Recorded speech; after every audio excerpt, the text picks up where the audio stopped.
Dear speakers and participants, it's my great pleasure to welcome you at today's debate about external actors' influence in the Western Balkans, in particular about the domestic aspects of foreign presence in the region. It is the first of two debates organized to present main findings of the Western Balkans at the Crossroad project, which has been run by the Prague Security Studies Institute, a Prague-based think tank established in 2002 and kindly supported by the National Endowment for Democracy.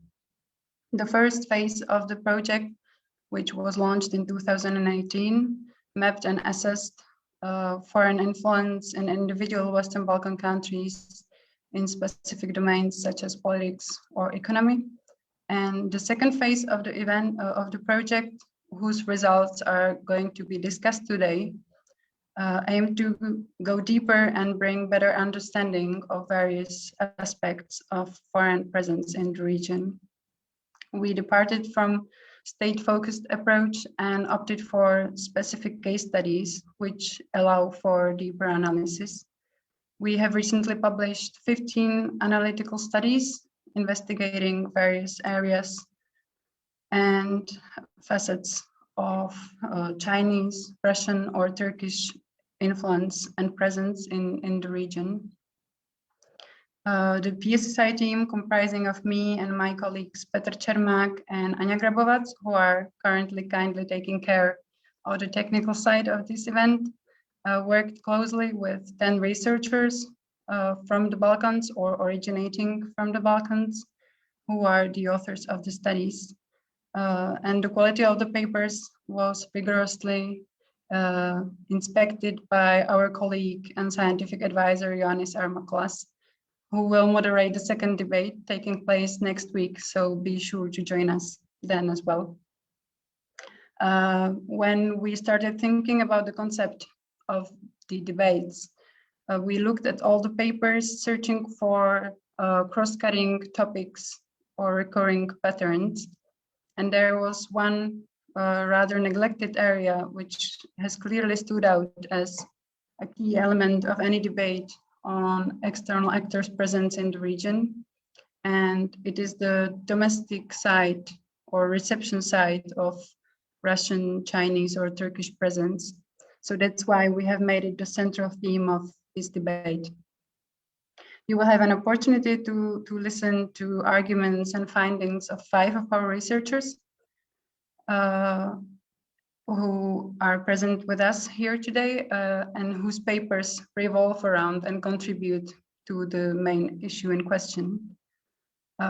Those of you who attend the Zoom webinar, you can actively participate by asking questions using the Q&A function of Zoom. But you can also watch us live on Facebook. The event is recorded. Now I will pass word to Senada Šabić, Senior Research Associate at the Institute of Development and International Relations from Croatia, who will moderate the event and also bring in her own insights on the topic. So Senada, the floor is yours. Thank you, Barbara. Greetings to our panelists and the audience who is tonight with us. Without further ado, you said that we discuss specific aspect of the external influence in the Western Balkans, and that is the domestic side or demand side for this influence. In this debate, we will explore the following questions. How do local political actors perceive the presence and activity of external actors? How do they use it for their own purposes and internal power struggles? And what narratives are formed in the context of this external presence? We have 5 excellent speakers, as Barbara said, and 7 papers actually to be discussed in today's discussion. We start with Tena Prelec, who is a research fellow at the University of Oxford. Her work centers on anti-corruption, money laundering, and reputation laundering, with a focus on Western countries' role in the global dynamics of corruption. Tena has written 2 papers for this project. One is Our Brothers, Our Saviors, the importance of Chinese investment for the Serbian government's narrative of economic rebound. And the second paper is dealing more with environmental issues. It is entitled Eco-Monsters and Eco-Fighters, China's investments in Serbia's heavy manufacturing industry as seen through environmental lenses. Tena, please give us a gist of the two papers, and I'm sure there will be plenty of comments and questions afterwards in the discussion. Thank you so much, Senada, for the introduction, and thank you to the PSSI team. It has been a real pleasure to collaborate with you on this project for the past several months, almost a year by now. And let me also congratulate you on the topic that you've chosen for this event, because really this pleading for the EU while welcoming non-European influence, I think it's a formulation that hits the nail on the head, because it speaks of the fact that this interaction of Western Balkan countries with non-Western countries that we've analyzed in our studies, it's not a zero-sum game. It's not a East versus West game. It speaks of the fact that it's a more nuanced interaction in which interacting with one side, if we can call it this way, does not exclude the other. And I think that all of our studies presented today will speak to that. And I'm really curious to hear all the overlapping and comparative and sometimes maybe dissonating aspects that will come out of the discussion. So I'll first introduce the wider topic within which I think that both of my papers are situated. And then I will give you some snippets of information, some main findings that come from both of my papers. So my two studies speak to the trend of literature and to the policy discussions that are increasingly present, that focus on the topic of external actors or non-Western actors in the Southeast European region, and also to those dynamics that have been increasingly started to be called as corrosive capital by various researchers and with definitions that vary. But briefly, the characteristics of this interaction is that very often we see top-down economic deals that are implemented within the Western Balkans in this type of interaction that is very autocratic, very top-down, and that is led by the politicians of the Western Balkan countries and structures that are at the top of the investor countries. These deals very often bypass the normal procedures, the tender requirements, etc. In the majority of the cases, they lack transparency. And they clearly benefit someone, but it is unclear very often who is benefiting from this interaction, because it has been exposed by several journalistic investigations, for instance, that the state of the Western Balkans is often at the losing end of these projects. And in the meantime, there is a lot of discontent also for the character that is very non-transparent of these deals, because they roll off the rest of the population. The primary example in this sense is Belgrade waterfront, but a lot of the economic deals that we will discuss today will fall within this picture. So I would say that there are three major themes that bind these issues together. One is economic, so the business element, the business interest in these deals is not discounted. However, it is not the whole story. We cannot define them simply as foreign direct investments. There is something more for it. And the main characteristic in this economic sense is that non-transparency can allow for an allocation of resources that is unequal. So this is a major red flag. The second level is political, this authoritarian meeting of minds of these handshake deals done at the highest level.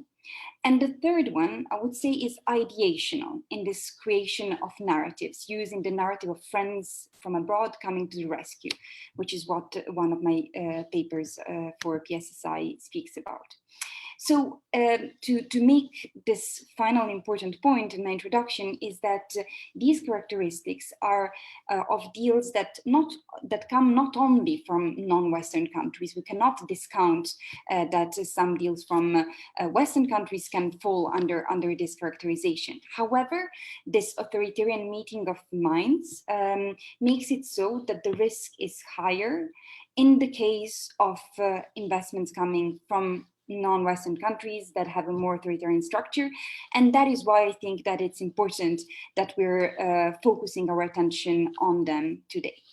I will start with my second study, the one dealing with the environmental impact of Chinese investments in the Western Balkans. And in this study, I have specifically analyzed two instances in Serbia, in Smederevo's steel mill, and in Bor, where there is a copper mine.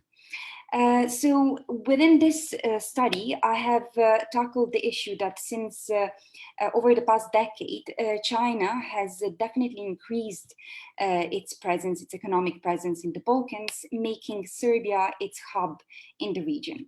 And within this economic presence, heavy manufacturing industry has featured very prominently. Now, this increasing presence has also gone hand in hand with the increase of pollution levels, or at least perceived so. Why I'm saying perceived so? Because one of the aspects of the lack of transparency is the fact that we do not have really reliable data from the Serbian government on the levels of pollution. However, we do know that the citizens that live in these countries have perceived the levels of pollution as going up and up. We do know that in October 2020, a few months ago, the levels of sulfur dioxide in Bor were 10 times the allowed maximum. We do know that in Smederevo, where the problems of red dust and red rain were recurrent, we had even issues of black dust falling down on the citizens of that city. So the situation, as you can see, is very very difficult. That is why eco-monsters is part of the title, and it's relevant to highlight here that these eco-monsters had issues that were present before the advent of the Chinese investors. But the perceived situation is that these problems have increased. On the other hand, we have the eco-fighters, meaning that this issue of pollution has really made a lot of people stand on their feet and fight against these practices. I've spoken to many of them, and the interesting issue that comes out of these interviews is that they are not so angry with the Chinese investors, but they are more angry with the government that allows for these practices to emerge. Therefore, that is why I've put the focus on the fact that it is more important in this whole issue, the problem that is really the clearest is the fact that the governments of the Western Balkans are allowing for such issues to come by. And the fact that the economy or economic development was absolutely the #1 consideration in the decision of the Serbian authorities in allowing for these investments to come in, and in disregarding a lot of the environmental procedures. I'll finish this case study with two positives. One are the pushbacks that these citizens have done. They're having an impact on most of all on the Chinese managers that are starting to wake up to the reputational damage that this is doing to them, and therefore they're starting to speed up the environmental transition in this sense. And the second one is news of the last days, which is that in some countries of the Western Balkans, some things are starting to happen even within the institutions. I'm referring to the case of Montenegro, where the public prosecution has started a lawsuit against the Chinese investors in the case of the highway that is being built in Montenegro, for the destruction of the Tara River in that country. So we're seeing that some things are moving up. Now, Senada, can I ask you whether it's okay for me to take a few more minutes to explain my second study, or would you prefer me to close here and come to it later on? Maybe we can stop here. Hopefully I will have time. You have a lot to say. I will just reiterate what you said at the business element, the authoritarian meeting of the minds, as you said, which is a nice concept that I got in mind when you said it, and the ideational elements are all important in studying the external actors' role in the Western Balkans. So I think with this framework we can approach our other studies also. Thank you for keeping the time. We move now to Martin Naunov, who is a PhD student in political science at the University of North Carolina at Chapel Hill, focusing on comparative politics and political psychology. His research examines how social identities shape political outcomes and the psychological mechanisms behind the liberal attitudes. Martin has wrote a paper in which he asks if the EU is taking friends for granted, and he's looking at the case of North Macedonia. Martin, the floor is yours. Thank you, Senada. And thank you all the attendees and the panelists for this wonderful discussion. I suppose I'll start with my paper, which is what I'm supposed to do. My experience is basically of sitting at like numerous survey presentations about attitudes towards external actors of, among Balkan citizens. Attitudes towards external actors. It's kind of like the main, I think, inspiration behind this study. And this is because I think aggregate surveys have often led various analysts to really take for granted Macedonian citizens' support for EU and NATO membership. And so this paper, my paper here, I kind of revisit a number of surveys and show that while ethnic Albanians are virtually unanimous, right, in their support for Euro-Atlantic integration, ethnic Macedonians aren't really are really, in fact, strongly divided on questions related to the country's geopolitical future. And so this divide, I argue, is largely partisan in nature. And so supporters of the ruling Social Democratic Party, SDSM, are largely pro-Western, while supporters of the second major party, the right-wing VMRO Diplomatie, appear quite partial towards Russia. And so this is kind of the first part of this study, and so some of the differences. I'm mostly relying on International Republican Institute survey here, although I do look at other surveys as well. And so, for example, there is a 35 percentage point gap, right, that I find between SDSM and VMRO Diplomatie supporters in their attitudes regarding international relations that further North Macedonia's interests. And so, while the vast majority of SDSM supporters I agree that North Macedonia's interests are best served by maintaining strong relations with the EU. So this is, again, particularly 93% and 88% believe so for NATO. Only just like 53% of VMRO Diplomatie supporters believe so. So this is a huge difference. And just as a comparison, right, actually 72% of Prime Minister Vučić in Serbia voters believe that that strong ties with the European Union advance Serbia's interests. And in fact, actually, it's only the supporters of Šešelj, Vojislav Šešelj's ultra-nationalist party that are more hostile to EU integration compared to VMRO Diplomatie supporters in North Macedonia, right?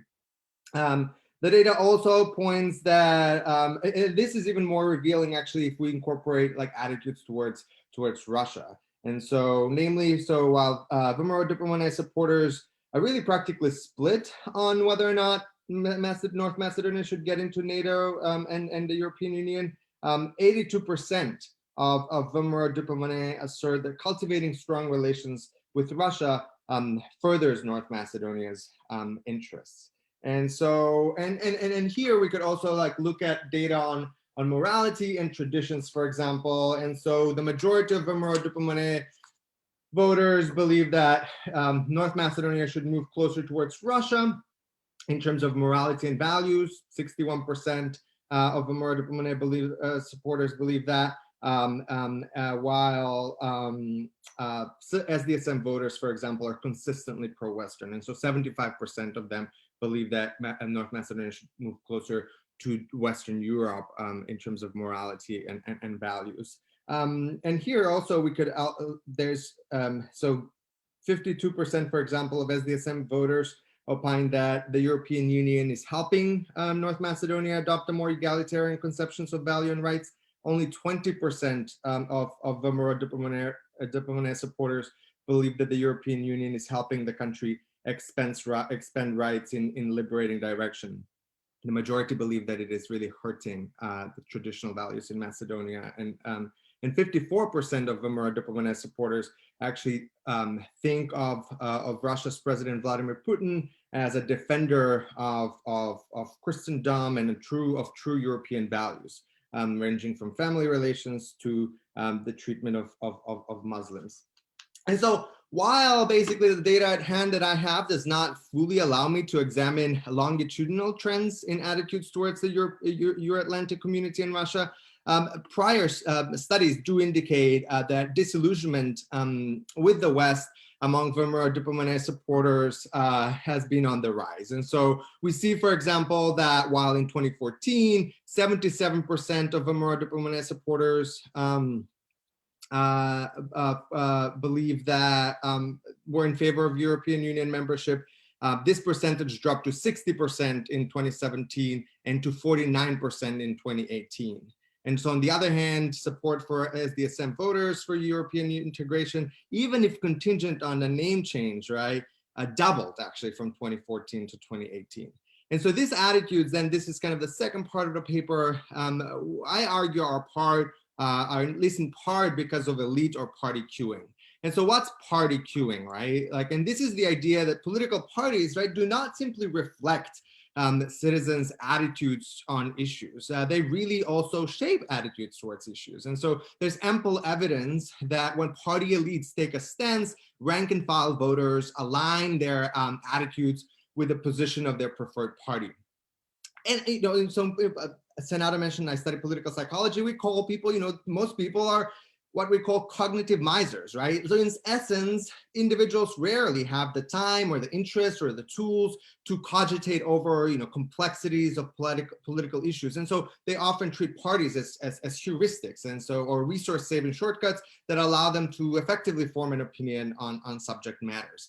And so in an effort to basically better understand this, how exactly party queuing works, or in North Macedonia, and in the context of the East-West debate, and begin to illustrate the importance of elite queues, I look basically at two of the most really momentous occasions in the recent history of North Macedonia, that being the 2015 wiretapping scandals and the 2018 name change referendum. I'm not going to go into details, but basically I argue that these events and the stances that the two parties, VMRO Diplomatic and SDSM, took really begin to lay bare VMRO Diplomatic's leader strategy to really kind of feign loyalty to the Euro-Atlantic community, thereby allowing them to really reap the economic benefits that that European Union ties facilitate, while at the same time, while simultaneously ingratiating or cozying up with Russia and snubbing, really completely snubbing key Euro-Atlantic principles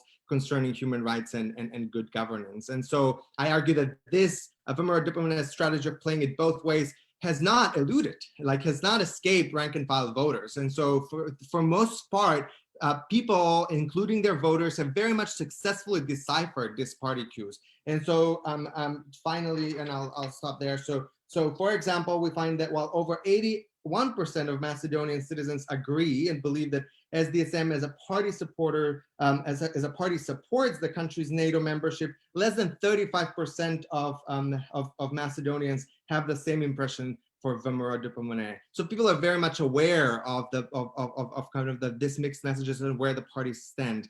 And so they've become well aware of the differences between SDSM and VMRO Diplomatic in terms of their genuine commitment to improving the country's EU and NATO integration prospects. And I agree that this basically, at least in large part, drives this reduction, this drop that we see in VMRO Diplomatic rank and file voter support for the European Union and increased support for Russia. I'll stop there. Thank you. Thank you, Martin. This was interesting. I noted the percentages that you dropped. 77% support among the conservative voters in 2014 for the EU integration, 60% in 2017 and 49% in 2018. I'm wondering, and then at the same time, there is consistency on the part of the liberal or pro-Western voters. So is this the opportunistic, and maybe you can hold answering these questions when you hear other papers, but my question would be like, are these conservative voters then only opportunistically leaning towards the EU, and now with the changed context and circumstances, they are actually going back to their traditional worldview, in contrast to these maybe more consistent or more normatively driven voters. But we will have now a chance to explore more on North Macedonia with Ognjan Denkovski, who is a lecturer at the University of Amsterdam and researcher at the Global Disinformation Index. His primary work is based on computational social science with emphasis on the use of text as data methods, online data, and machine learning for analyzing political rhetoric.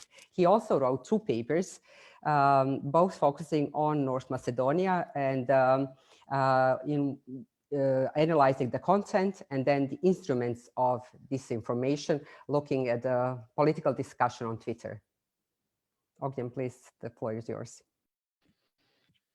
Thank you, Senada, for the introduction, and also thanks to Martin for the great background information that really fits to my studies as well. We have a lot of overlap in the literature that we covered, and also in the aspect of voter relations that we're looking at, especially the change in EU attitudes among VMRO supporters.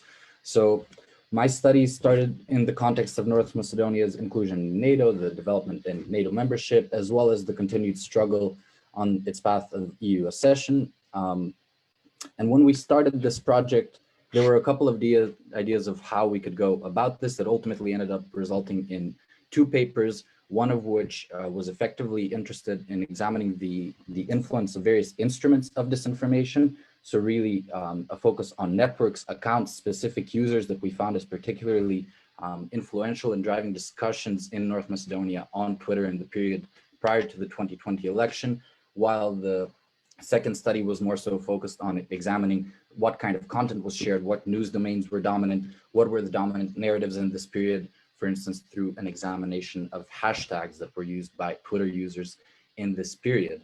And when we started these studies, I mean, realistically working with online social media data, that there's a lot of this data. A lot of this data is available and it's easy to collect it, but then the problem is what exactly are you looking for, and where do you find this needle in the haystack? Where do you find this one particular user that you're going to use to track down an entire network, and what approaches would be effective here? So I'll talk about both studies, but I'll focus a bit more on the first one, that is the instruments of disinformation. The background here is that of the increasing influence of computational propaganda approaches internationally, both by government actors and grassroots movements, which are just increasingly influencing political debates globally, whether in democracies or in less liberal systems. And our interest here was to find out whether there was a network developed in the period prior to the 2020 election that would try and influence the final outcome of this election. And to do so, what I did was I collected data in response. So basically I selected a list of politicians and media outlets that I considered most relevant and most representative of the political landscape in North Macedonia. This was a total of 27 figures. And I practically collected all of their tweets, as well as the replies to all of their tweets and replies to any replies to these accounts at all in the period between February and August of 2020. And this resulted in a relatively large data set of some 100,000 plus tweets, which we could then analyze to find out whether some kind of network developed. And to kind of follow through with this process, there were a couple of options of the methods that we could use. And the methods that I finally chose to focus on was we're looking out for repetitive naming patterns. So this is one of the key indicators of automated networks which are driven by a single actor. And that is practically accounts that all kind of look the same. They all adopt the same naming pattern. They all behave in the same way. And moreover, they were all created in a similar period. So the first starting point was really looking out for accounts with a repetitive naming pattern. The second point was looking out for accounts that were created, many accounts that were created in a brief period of time. And finally, looking out for accounts with really high activity rates, which go beyond normal average human activity rates. And practically, the question that we wanted to answer was whether computational propaganda methods were used in the period surrounding the 2020 election, and whether these can be traced back to foreign actors such as foreign governments or government-funded organizations, building on the assumption that if a foreign actor was involved here, this would most likely be Russia. Now, spoiler as to the overall findings, we did not find any direct link to foreign influence in this network. However, we did identify a network that was active in the period prior to the 2020 election, which I'm assuming was practically run by local actors. The data pretty much points to a local actor driving this network. The network that we identified was pretty much created in the run-up to the election, primarily in the 3 months prior to the first election date, which would have been April 2020. Of course, the election was then postponed to later on due to the coronavirus pandemic. And of course, this allowed us to collect more data. So this was, in a sense, beneficial to the project. But we primarily found out that there was a network that was created in the period prior to the election, and that this network is very sympathetic to VMRO, but also to Dimitar Apasiev, the leader of the Levica party in North Macedonia. Now, given that these two parties have relatively divergent goals, broadly speaking, it might seem odd that there's a network that's supporting both of them, or that's in favor of both of their views or promoting both of their views. But the clear connection here was that this network was primarily focused on expressing opposition to North Macedonia Euro-Atlantic integration overall, as well as the name change referendum. So the name change referendum still remains a very important topic in these discussions online. And with that, this network practically was involved in amplifying posts from primarily Christian Mickoski, as well as Dimitar Apasiev, which were anti-Western in their basis, but also when communicating with politicians from the other side of the political spectrum, primarily with Zoran Zaev, there was a lot of vilification. So this network had two primary goals, either expressing opposition to North Macedonia's Euro-Atlantic integration or vilifying the actions of SRSM or Mr. Zaev himself. And ultimately, the evidence that points to the existence of this network is, again, a large number of accounts, about 500 new accounts created between January and March of 2020, which interacted with political figures, which when displayed on a longer term chart, we have we basically have a chart where we show the number of new accounts created that communicated with politicians between 2006 and 2020, and the largest increase by far occurred in this 3-month period prior to the election. The second point that provided evidence for the existence of a network was the fact that a large number of these new accounts created had usernames based on long arbitrary strings consisting of at least one number. So it would be a string like 08ZOS01CCTH, etc. You get the point, some arbitrary string of letters and numbers, but also usernames based on generic names followed by a set of 8 arbitrary digits. These were the 2 types of usernames that we saw as most prevalent. And finally, a large number of these accounts that we identified were also really spammy. They posted many times a day, pretty much at every 2-3 minute intervals. And some of these accounts were also picked up by Twitter. Eventually, Twitter picked up that some of these accounts were engaging in, let's say, illegal activity on Twitter, and eventually suspended many of these accounts that we found. But overall, the network identified still very much remains active. However, again, there was no direct link found to foreign influence. And if anything, the best connection that we can make as to who is running this network is that these are people who were also connected to the I am boycotting, the Boycottiram campaign, which originated during the name change referendum in 2019, which was North Macedonia's first large-scale computational propaganda campaign. Senada, I don't know how I'm on time and whether I should briefly reflect on the second paper.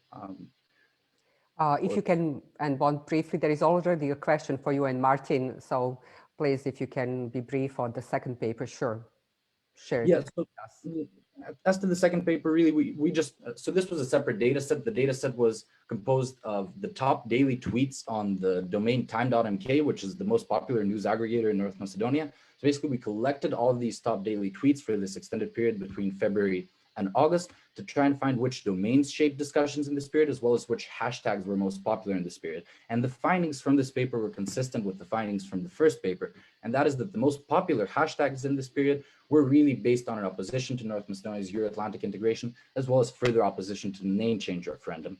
As to the domains that were most influential, this was the findings here were not exactly conclusive, but there was one very interesting finding, and that is that the most shared domain on Twitter in this period was infomax.mk, which is a relatively obscure outlet when we're talking about news outlets in North Macedonia. It is by far not an extremely popular news outlet, yet we kind of conclude that through the activity of the network identified in study 1 and associate, this domain managed to become the most popular domain on Twitter in North Macedonia in the period prior to the election. Thank you. Thank you, Martin.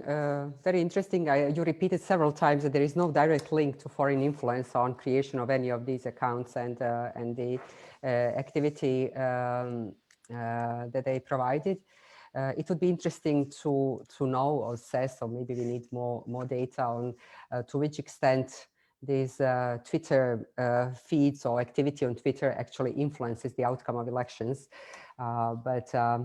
We leave it for the discussion, and hopefully we will have time. We move now to Stefan Jojić, who is a PhD candidate, another one, at the University of Political Science in Belgrade. His research interests include Serbian and the Western Balkans countries' foreign policy, international relations in the Middle East, and the relations among different ethnic groups in those regions. Stefan has wrote a paper on the local perceptions of the Turkish presence in the Serbian Sanjak. Thanks for an introduction, Senada.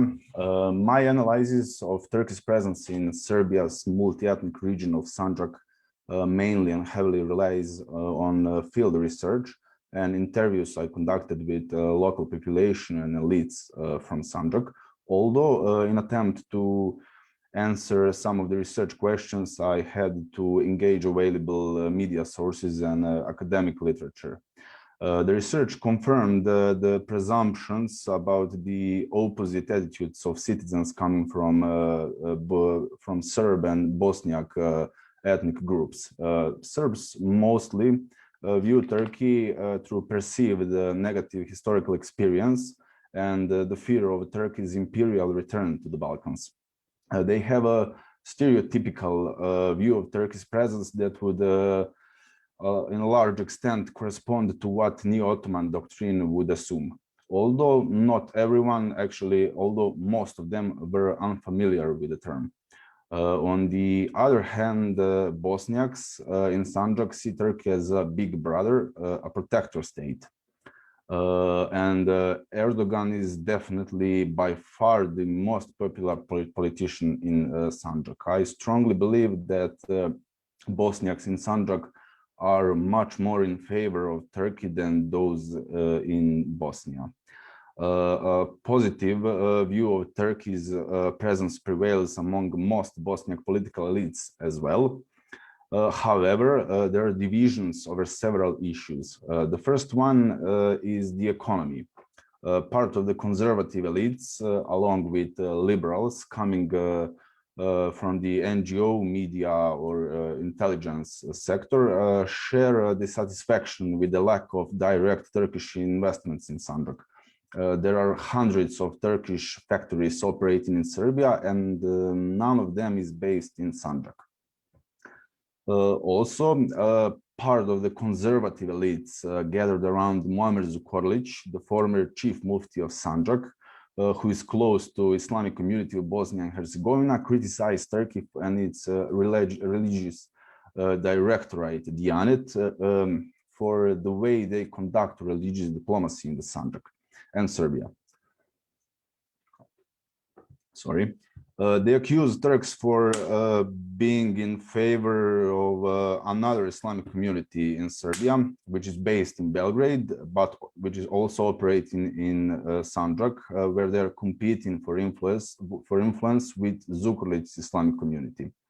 However, they never directly attacked and criticized the top-level Turkish officials, nor Sultan Erdogan himself.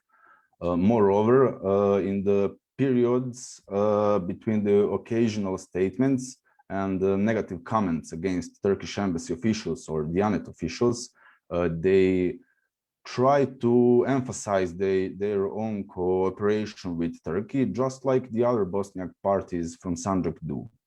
The positive image of Turkey and the Bosniak public opinion in Sanjak motivates the political actors from there to use their media to emphasize their cooperation with Turks, while remaining silent on the cooperation conducted by political opponents. Also, it motivates them to stigmatize the opponents as enemies of Turkey. Through their media, they often accuse each other of being enemies of Turkey or for not being in favor of Turkey, intending to minimize the opponent's reputation in front of local public opinion or in order to spoil others' combinations with the Turks. And there are really interesting and creative ways and examples of the use of media and narratives in order to stigmatize the opponents. You can find more of them in my article published within this project. I think I will stop here and leave the room for discussion.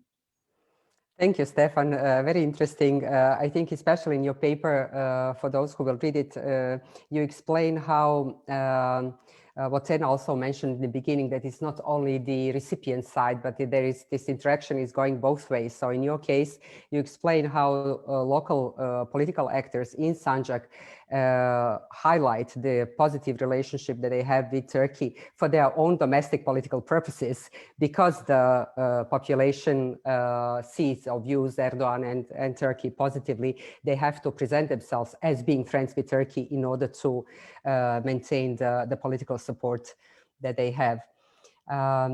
We have come to Stefan Vladisavljev, who is and we are going back to the China's role in the Western Balkans. But Stefan is a program coordinator at the Belgrade Fund for Political Excellence. His main expertise is cooperation between actors in the field of international relations, especially between Western Balkans and China, on which he's writing in this project, focusing on Serbia and the perception of China by Serbian political elite. Stefan, please, the floor is yours. Thank you, Senada. I usually get the additional "ić" at the end of my name, but now I got the additional L in the middle, so that's a new one for me. I was happy to be a part of this wonderful team. I actually always want to say that my entrance to the topic of Chinese presence in the Western Balkans was actually one of the PSSI's past projects. So I'm quite fond to writing about this in cooperation with these actors. And since the beginning of my searching and following the topic, actually a lot have changed. In 2018, when PSSI started the previous project here in Western Balkans, topic of China was really not that in the focus of expert sphere. It was really not something that many researchers and experts wrote about, but right now we are witnessing the eventual saturation of the project. But the idea behind my paper was that most of the researchers and most of the projects were looking at the Chinese side. Why is China here? What China wants? What is their final goal? And the idea was to look, well, it's not all up to China. The Serbian side has to do something as well to make China quite popular and to make China useful and to even utilize the Chinese presence here in Serbia. So my point of view looked at this Serbian political elite, and I tried to provide the overview and the chronology of Chinese rise here in Serbia, but focusing on Serbian political elite. And I started with a short historical overview stating that even though right now, especially in this COVID context and in this COVID narrative, Serbian President Vučić is the main guy when it comes to the Serbian promotion, and I argue that later in the paper.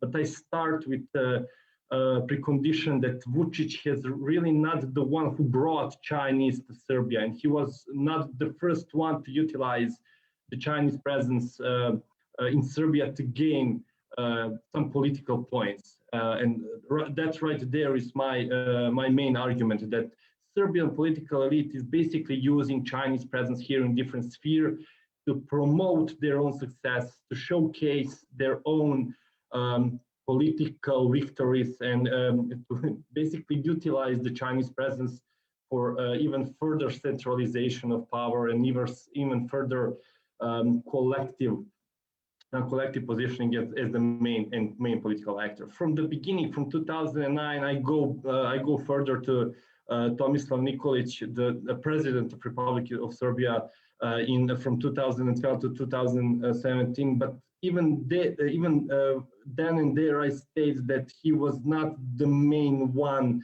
when it comes to the political promotion of the Chinese presence in that period of time. His role as a president was more symbolical than the role of the current president. And basically, we can say that Tomislav Nikolić respected Serbian constitution more than we are respecting Serbian constitution right now. From Tomislav Nikolić, I jump to the main guy, to the one and only Serbian president, Aleksandar Vučić, and I go in depth about his role and his promotion of the Chinese presence in Republic of Serbia for the sake of gaining personal political points, but as well political points for his political party, Serbian Progressive Party.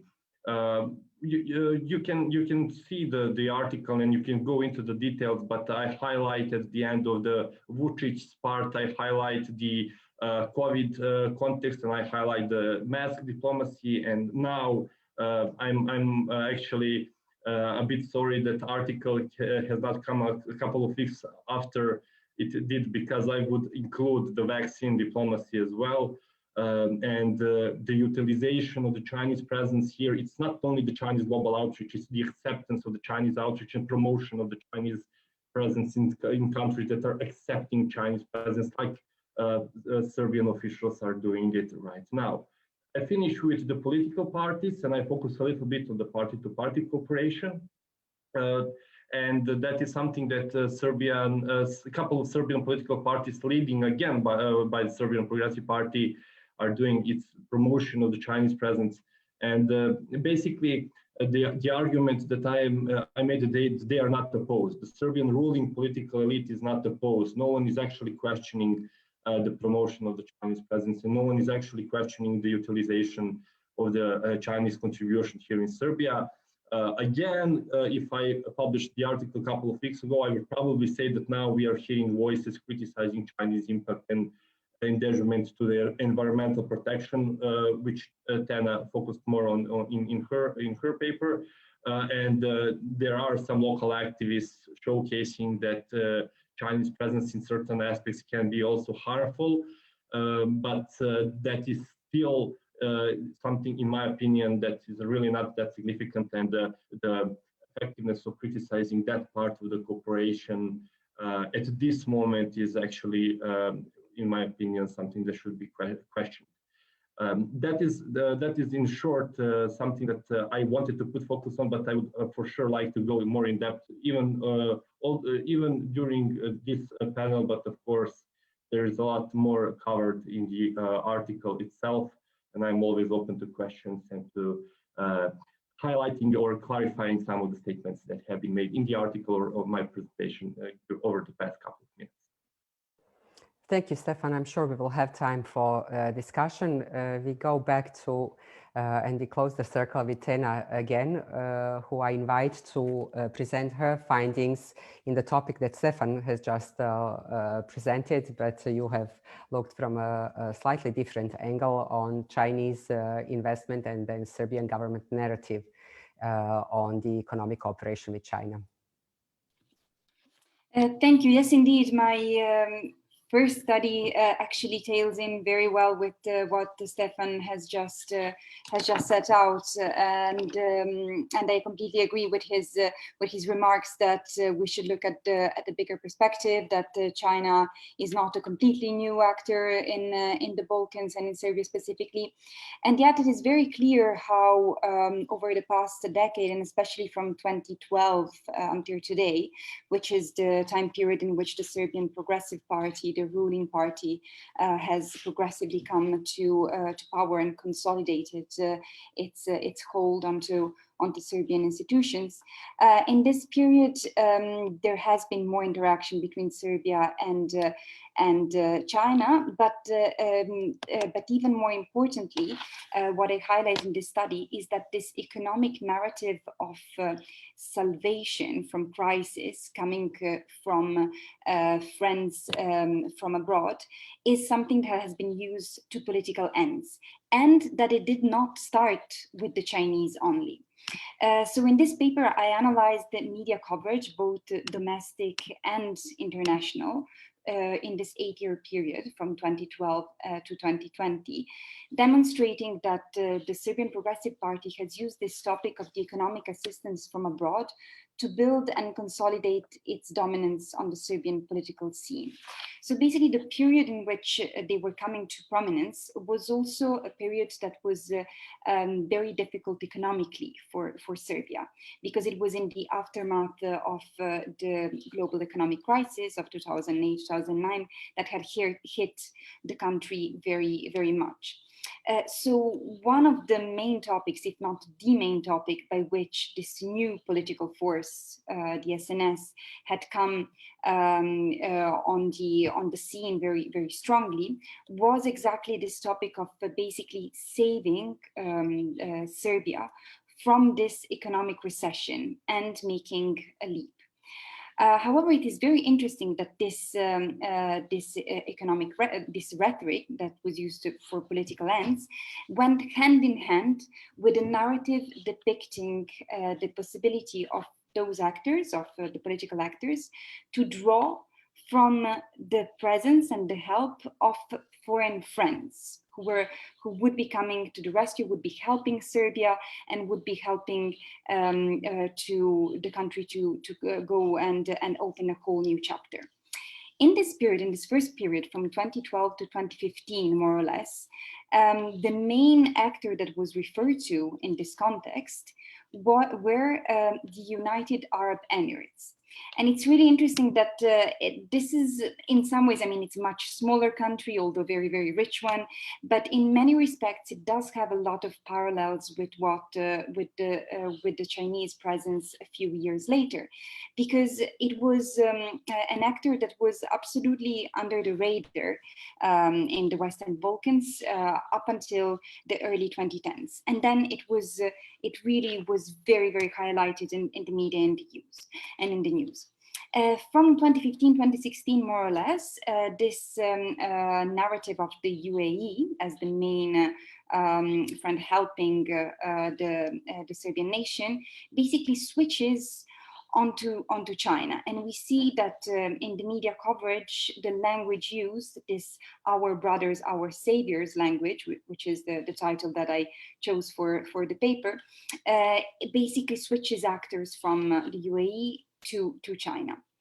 But the most interesting, and I think most important thing to note, is that whereas the salvific action is given to the friends, to the foreign assistance, the conduit through which this action occurs is the Serbian political leadership itself, and most of all the persona of Serbian Deputy Prime Minister, Serbian Prime Minister later on, and now Serbian President Aleksandar Vučić, who, through this narrative, presents itself as offering stability and reassurance to the population, and therefore, I would argue, preserving the ontological security of the Serbian nation. So this ontological security is a topic, a concept that researchers have used to indicate the same dynamic, so basically offering reassurance from a crisis, but in a different context. So in politics, we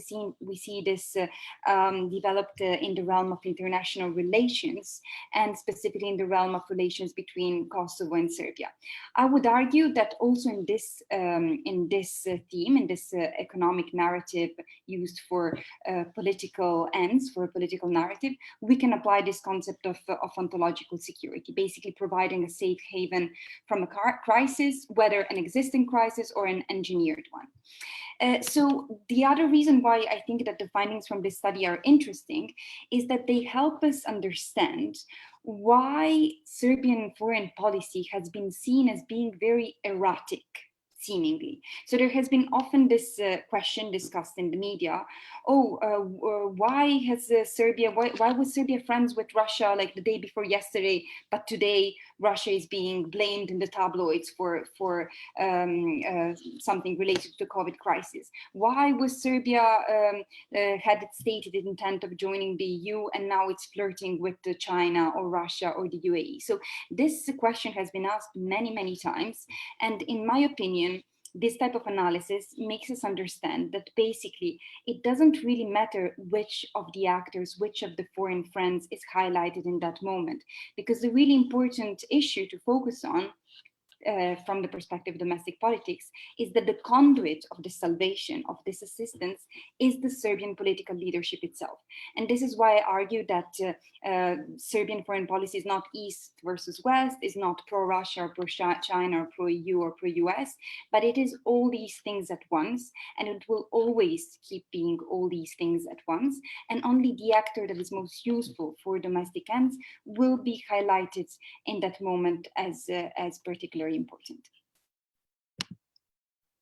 Thank you, Tena. Very interesting, this salvific economic narrative being used to give a sense of security, and then, as you say, the salvation of the ruling elite itself. Stefan mentioned vaccine diplomacy and of China, but I think Serbia is learning from China, and now we have Serbian vaccine diplomacy to the neighboring countries. So in the rest of the region, we have half an hour for discussion, and Martin has just indicated that he has a bit of time, but I will turn first to Martin and Ognjan. There is a direct question for them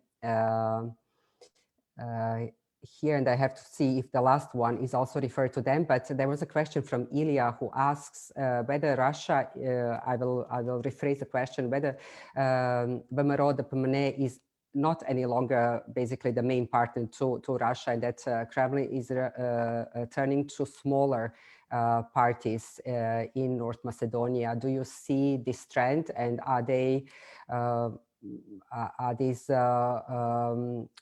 drivers of negative perception towards the West in North Macedonia? Also, if you also want to reflect on other speakers, their papers, or anything that has been raised in this discussion, please feel free to do so. Martin, you can go first. Sure. Well, I mean, so I don't know the answer about that. My guess is that, I think so. This is why I like public opinion data, because it doesn't ask me so much to kind of really, I don't want to belittle speculation, but to speculate, because I don't know. I mean, I don't know exactly what's happening between Russia and party supporters. Ognjan probably might know better. My thinking is that I think that of course you might be thinking here of Levica and Jedinstvena Makedonia, two parties. Those two parties, especially Jedinstvena Makedonia, which is very much kind of very explicitly pro-Russia, are incredibly small. And so I don't know exactly what Russia and who Russia's the Kremlin is kind of pondering to, but I don't imagine that they're really trying to just kind of narrow themselves to a party such as the Jedinstvena Makedonia that is just not in the parliament to begin with. Levica has 2 MPs, and so I think it's imaginable that they are kind of close to that. That they are trying to kind of win their support and stuff. But I think that from past research or experiences, my thinking about Russia and Russia's foreign policy beyond North Macedonia and just in general is that really what they're trying to do, right, is as opposed to really kind of fostering support for like Russia and like pro-Russia opinions. Really what their strategy seems to be, in my mind, and others can kind of comment on this, perhaps agree or disagree, but my impression has been that Russia is really kind of trying to foment confusion and disenchantment with the West, right? And so, and with democracy, with the European Union. So it's not like just actually really trying people to become like, you know, like to make Macedonians really big friends and like big supporters of Russia, as much as it's trying to make them just not support NATO and not support the European Union, not support the US. And so you've seen that, you know, with the, for example, with the, you know, during the wiretapping scandals, they have series of press releases claiming that, right, like the West is trying to, you know, like have a coup d'etat in Macedonia because you know, like Gruevski signed on to the South Stream and the Turkish stream, etc., etc. So I'm not gonna, so yes, I think that they're still, if they're doing something, which again, I don't know what exactly the Kremlin is doing, I think that they're still trying to influence Vladimir Diplomat supporters, given that Vladimir Diplomat supporters are really, and for the foreseeable future, I don't see any other party becoming either the governing party or the biggest opposition party. So that would be, I don't know if Ognjan has more to say about that. Ognjan, before you take this question, I will stay with Martin because the last question that he got is basically directed at him. Have you considered the Albanian political parties, DUI, PSSI, in your political analysis? And if yes, how? If not, why not? Yeah, so I did consider, well, so, okay, so no, I did not consider them actually. Well, so here's what I did, right? Like, so the first part of my paper, which I don't actually think that I didn't present on because I think that's kind of, so yes, like the first part of my paper deals with the ethnic divide, meaning the divide between like ethnic Macedonians and ethnic Albanians. I did not consider ethnic Albanian parties, because the support among ethnic Albanians is just virtually unanimous. It's in the like 95-96% of Albanians support Macedonia's, you know, accession to the European Union. They support, you know, NATO accession, and they're very much anti, so for example, Russia. And so this did not really, I mean, it didn't really leave me to like explore what are the 3% of ethnic Albanians that disagree with this or not. And so while I would point you to the paper if you want to look at more kind of like detailed analysis of the ethnic divides on this. I did not necessarily include like ethnic Albanian parties in this. And then the last, please stay then, but this will be also to Ognjan. What are the indicators that show that VMRO voters have a NATO, anti-NATO and the EU attitude? Thanks. So I'll just briefly comment on the previous 2 points. I pretty much agree with Martin here, but unfortunately, I also don't have any data that would tell me about the behavior of smaller parties. And Senada, this comes back to one of the questions that you also posed towards me prior to the debate, which is Twitter a useful place to look about the influence of political debates in the Western Balkans? And I mean, the question in brief is not really, because there's a small presence of the population of each of these countries on Twitter. But why did I choose to use Twitter? Well, because it's the most academically friendly social media. It's the social media that gives us the most access to data, while at the same time being most susceptible to bots, so most susceptible to networks like this. So with this in mind, with the small presence of the Macedonian population on Twitter, it's really hard to assess the views of supporters of smaller parties, because it's hard to distinguish them from those supporters which I identify as, from those accounts which I identify as VMRO supporters. And as to the point of Levica and Russian influence, I mean, Levica has really high visibility both in the local media and also on Twitter, as we saw, as I present in my study. But I mean, this party is not influential in any large scale. And I think I agree with Martin that if, I don't know what the Kremlin is doing, but I'm going to assume that VMRO and its supporter base still remains the primary target of the Kremlin. As to the, yes, no, please. No, please continue. As to the question of Albanian politicians and Albanian voters, this ties back as well to the low presence of North Macedonian citizens on Twitter. There's simply not too many ethnic Albanian politicians which have an active Twitter account, which was one of the primary criteria of inclusion for accounts in the study. So practically, I looked at which politicians have a large following and which politicians actually post relatively regularly so that we can consider their account as relevant for the study. And pretty much none of the major Albanian politicians had a large scale Twitter following. So it was really impossible to include them in the study. And then there's additional challenges, of the language barriers and combining text analysis in multiple languages, which further complicated the issue. But the primary point was there's just no Albanian politicians on Twitter. And as to the final question of Vëmëro Dëpmëne and anti-NATO EU attitudes, Vëmëro Dëpmëne is ambiguous, right, with its party cues and moves.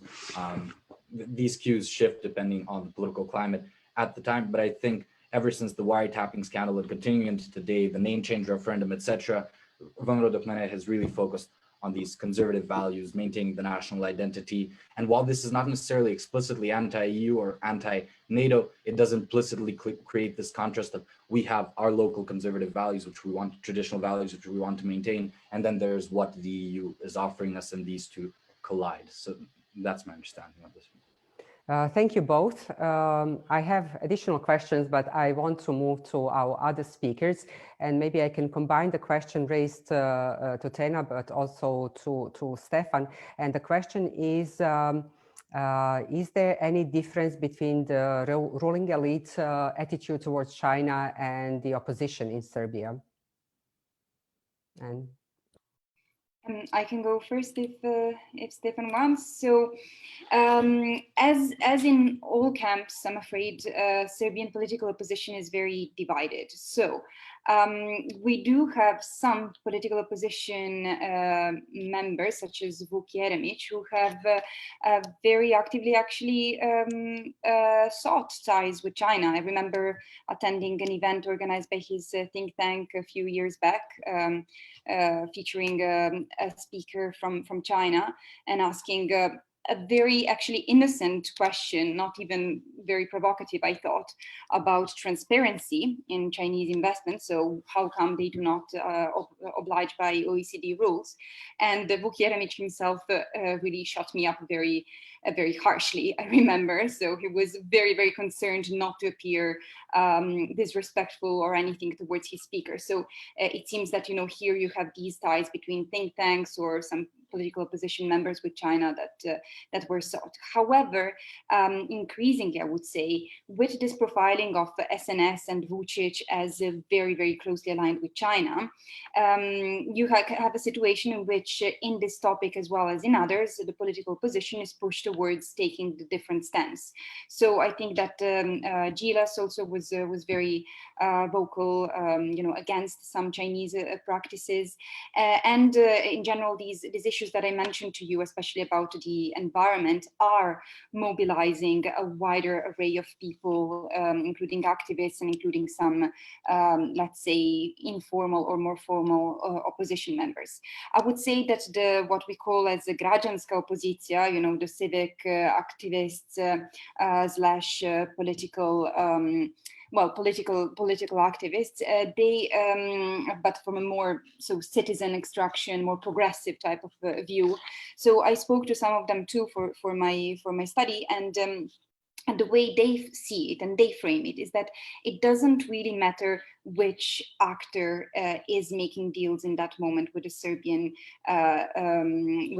state.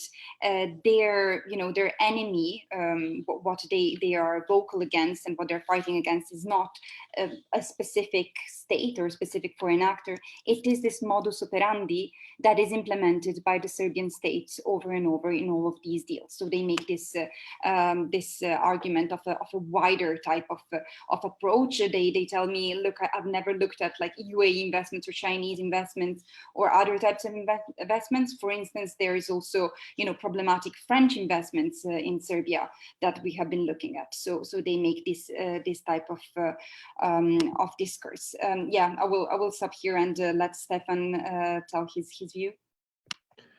Yeah, I would follow on the division part, the division of opposition, and I would follow it with, while there are some actors like former President Boris Tadić or mentioned Vuk Jeremić, who are now being seen as the leaders of opposition, the majority of opposition would, and I would dare to say, do not care or do not know enough about Chinese presence here to criticize it.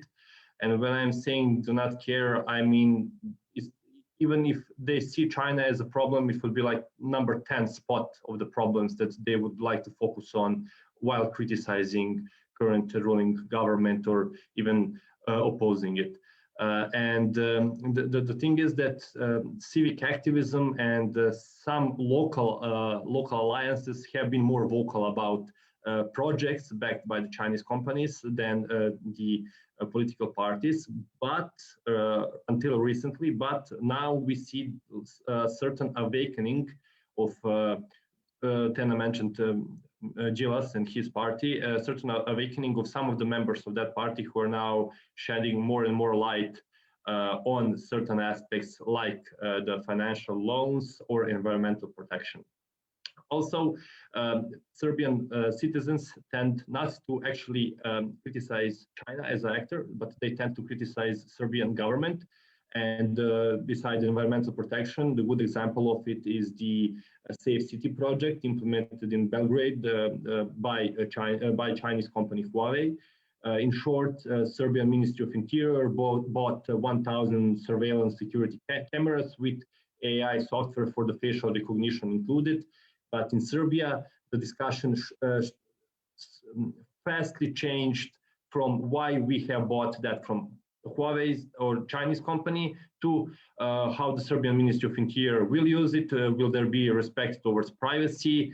How the data will be kept, etc., etc. All the privacy and security concerns were directed towards, and in my opinion, rightfully, Ministry of Interior more than the Chinese partner. So right now, there is a potential that Serbian opposition will become more active in criticizing certain aspects, but it's actually two things.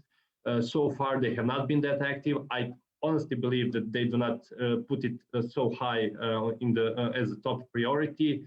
And again, criticizing China in a moment like this would maybe not be even the smart political move to do so, because among Serbian citizens, China has never been as popular as it is today. And it's also a good opportunity to spin that topic, because you criticize China for one thing, and then Serbian ruling government comes out and praises 10 other things, saying, okay, you're scared about that, but what about roads, tens of thousands workplaces, etc., etc. So they are trying to focus more on some other topics where the credit or the critics are more due. Thank you both. Quite interesting. It's very difficult also for the opposition to weigh against. I mean, there are these serious concerns, and probably if there are more civic protests related to the environment, damage of the environment, or some other misdoings, the opposition political parties will jump on, but it's very difficult to spend your political capital in criticizing someone who is perceived by your voters as being beneficial. This is also something that Stefan Jojić has been describing in Sanjak. And I turn now to you with a question from our audience. Does Turkey has power to influence, I would say, Western Balkans to switch alignments? And I will add to this question, does Turkey want to Western Balkans to switch alliances? So in comparison, for example, to if we are speaking about Russia, China, and Turkey today, is Turkey a spoiler? Does it have what Martin mentioned, that Russia only wants to build on the anti-Western attitudes? Is Turkey in the same game, or Turkey wants to see these countries advancing on the Euro-Atlantic integration path? Yeah, some in Serbia actually promote the opinion according to which Serbia should rely more extensively to Turkey, but also to cooperation with China and Russia as well, in order to push Europe to integrate Western Balkans. The existence of alternative is supposed to make a pressure on Brussels to integrate the remaining six countries in the Western Balkans. I personally do not believe in the will and the capacity of Turkey to offer such an alternative, nor in the also wariness of Europe to and willingness to counter such a presence and influence with opening the doors for the Western Balkan countries. So in that sense, Turkish long-term interest and what we can notice from their relations and activities in Western Balkans is to see countries here integrated not only in EU but also in NATO, and that's what they are trying. That's the sphere where they are trying to help local countries. For example, recently there were announced significant investments in Bosnian defense industry, but also the Turks spend a large amount of money in order to help Bosnian army to meet up the standards of NATO. So no, Turkey is not appearing as a spoiler in the Western Balkans, not in the way Russia is doing. Thank you. We have one last question from the audience, and that is directed to all panelists. But you will see if you want to, all of you, to answer this question. And the question is, if you were to rank the level of sophistication by which these different external actors penetrate this region, how would you rank them? But then I guess we have different criteria of measuring sophistication. So does anyone feel ready or willing to answer this question?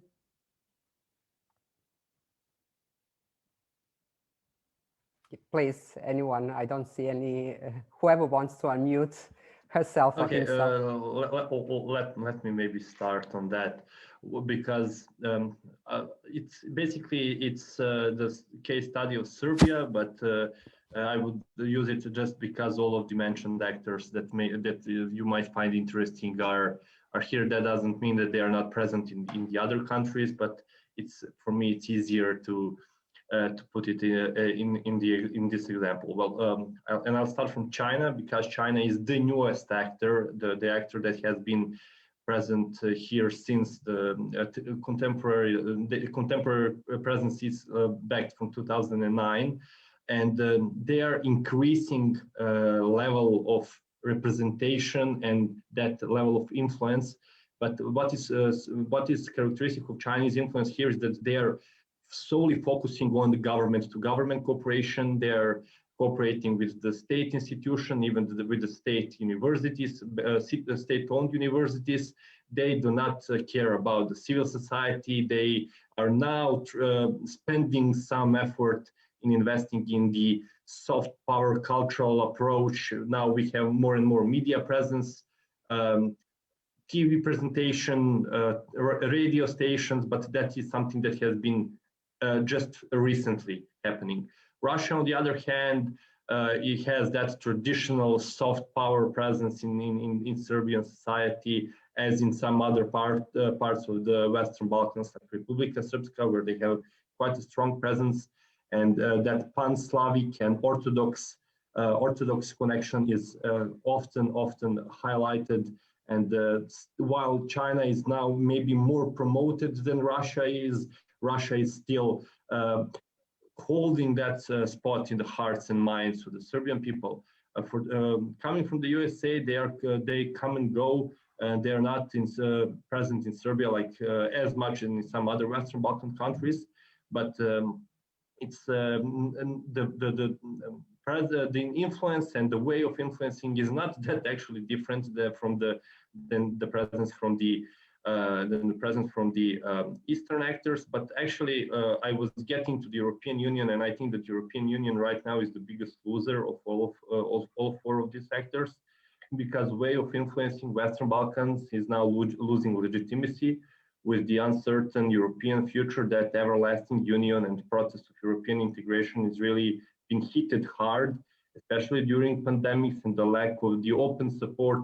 Of course, it came, but it came late. It came with a lot of delay. Other actors moved faster, and right now, COVID system and the failure of the COVAX system, the lack of the assistance from the EU to Western Balkans have made a large impact on the image of the EU among Serbian citizens, and I would dare to say among the Western Balkan citizens as a whole. And EU and Western Balkans are ahead of the bumpy road in the next couple of years.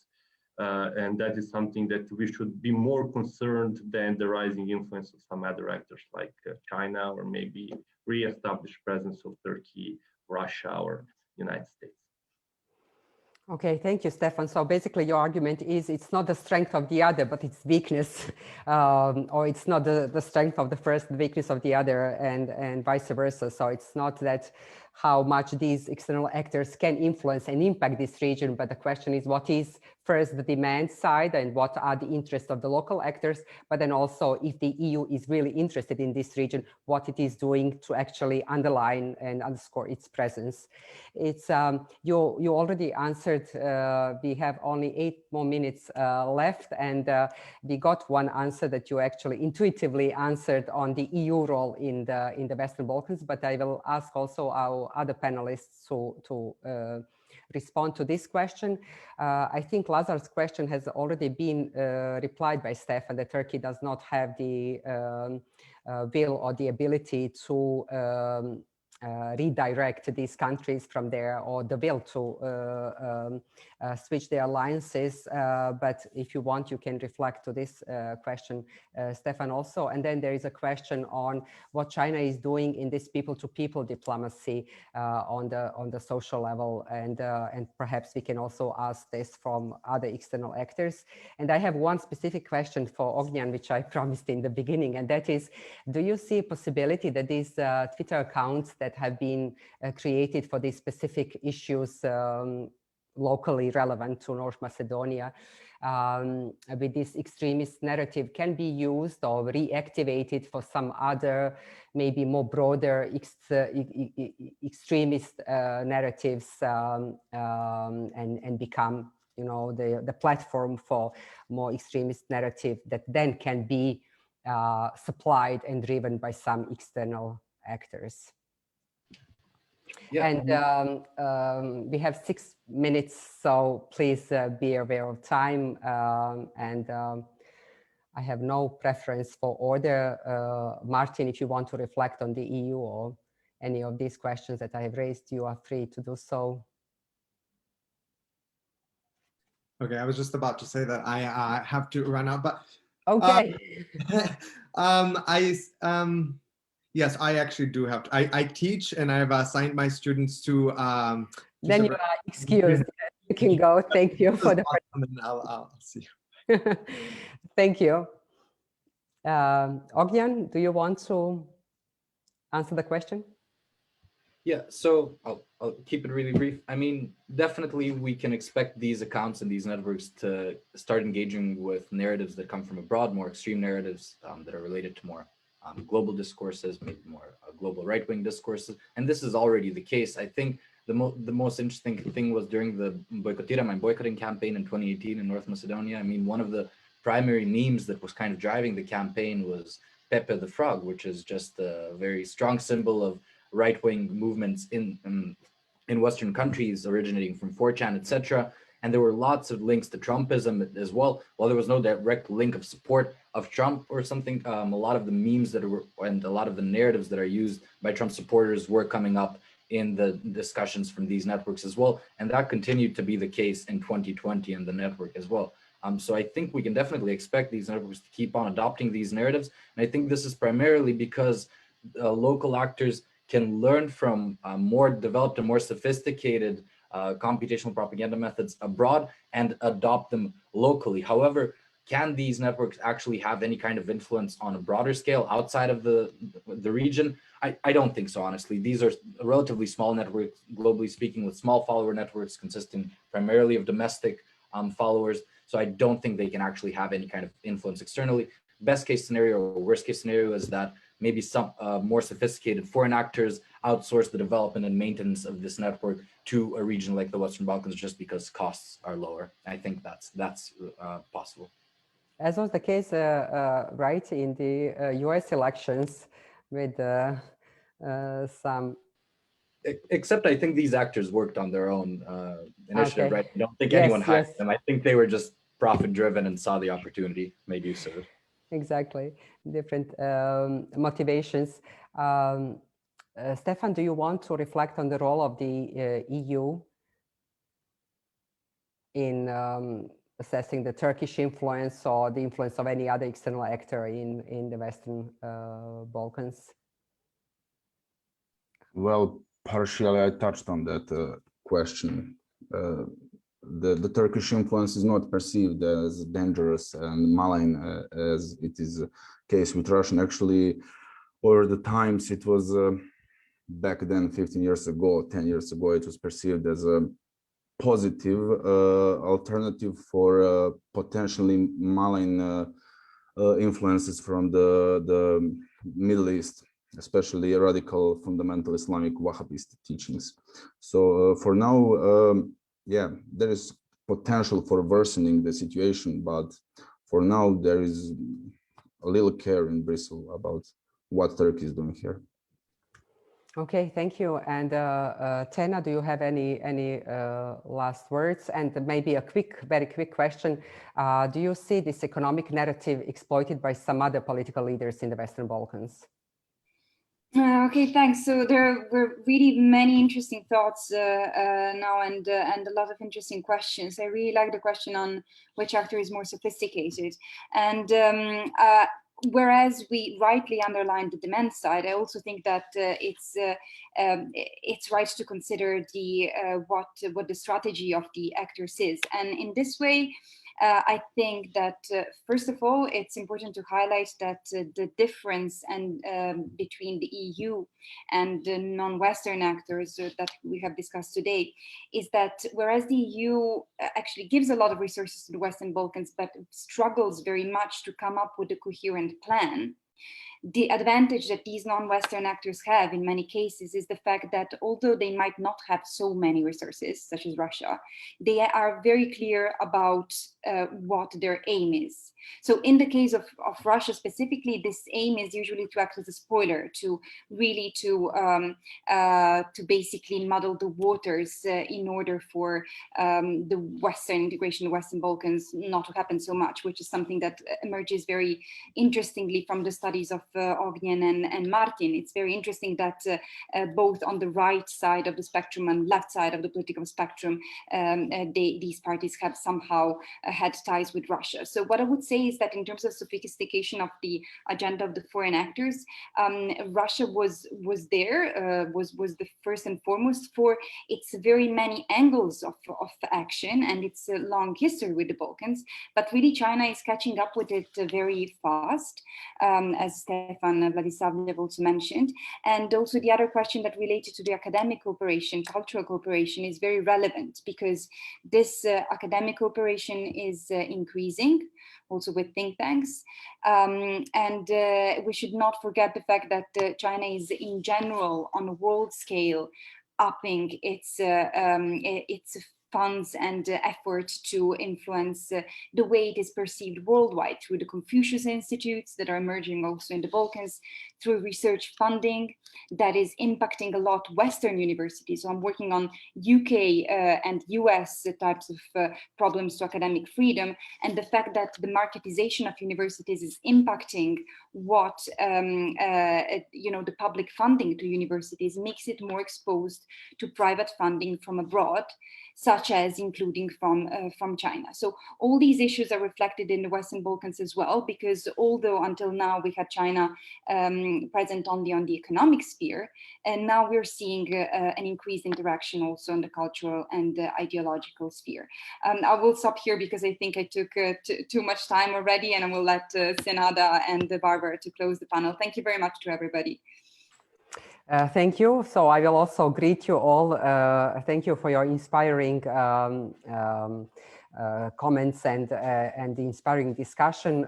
Thank you to the organizer, the Prague Institute for Security Studies, and I turn now to Barbara. I wish you all a very nice evening and see you next week. Thank you, Senada. I will just join you in thanking to you and all the participants for this very intriguing and fruitful debate. And I would also like to thank to all the webinar participants for asking very relevant and interesting questions. And I would just like to invite you for the next week's debate. It takes place on at the same time, 6 p.m. Central European time, but different date on Monday, March 15. And it's titled, "What is malign about external influence in the Western Balkans? Unpacking the role of non-Western powers." And it will ask questions: to which extent, where and how does Russian, Chinese and Turkish presence cause negative impacts? And what is specifically malign about it? Does it rest in these actors' strategy and intentions, or rather in their conduct and interaction with local ruling elites? So as you see, we will continue on a similar line as we have done today. So you are all warmly welcome to join us next week as well. And wish you all a very nice evening, and thank you for your participation. Goodbye. Goodbye.